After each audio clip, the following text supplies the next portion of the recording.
கள்ளச்சாராயம் அருந்தியவர்களில் மேலும் 2 மருத்துவமனையில் அனுமதிக்கப்பட்டிருக்கக்கூடிய சூழலில் கூடுதல் விவரங்களை தருவதற்காக செய்தியாளர் அருண்குமார் இணைப்பில் இருக்கிறார்.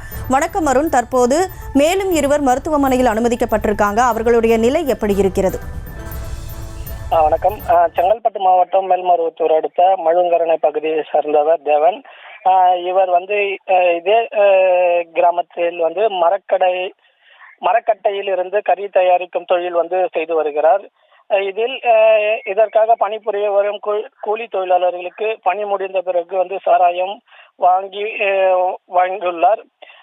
அவர் நிலத்தில் சாராயம் காய்ச்சி மூலப்பொருட்கள் ஊறல் போட்டு அதை காய்ச்சி அந்த நிலத்தில் பணிபுரியும் கூலி தொழிலாளருக்கு சாராயம் வழங்கி வந்துள்ளார். இது தொடர்பாக நேற்று போலீசாருக்கு ரகசிய தகவல் கிடைத்ததன் பேரில் மதுராந்தகம் மதுவிலக்கு போலீசார் ஆய்வு செய்து பதுக்க வைக்கப்பட்டிருந்த 200 லிட்டர் ஊறல் 10 லிட்டர் சாராயம் பறிமுதல் செய்து தேவனை கைது செய்து சிறையில் அடைத்தனர்.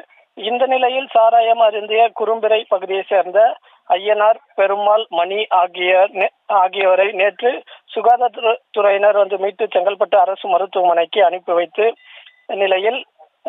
நிலையில் சாராயம் குடித்த குறும்பிறை பகுதியை சேர்ந்த மதுரை, ராதாகிருஷ்ணன் ஆகியோர் சிகிச்சைக்காக செங்கல்பட்டு அரசு மருத்துவமனைக்கு அனுப்பியுள்ளனர். தற்பொழுது அந்த 5 பேர் சிகிச்சை பெற்று வருகின்றனர். அவர்கள் அனைவரும் நலமுடன் இருப்பதாக செங்கல்பட்டு மாவட்ட மருத்துவத்துறை தெரிவித்துள்ளனர்.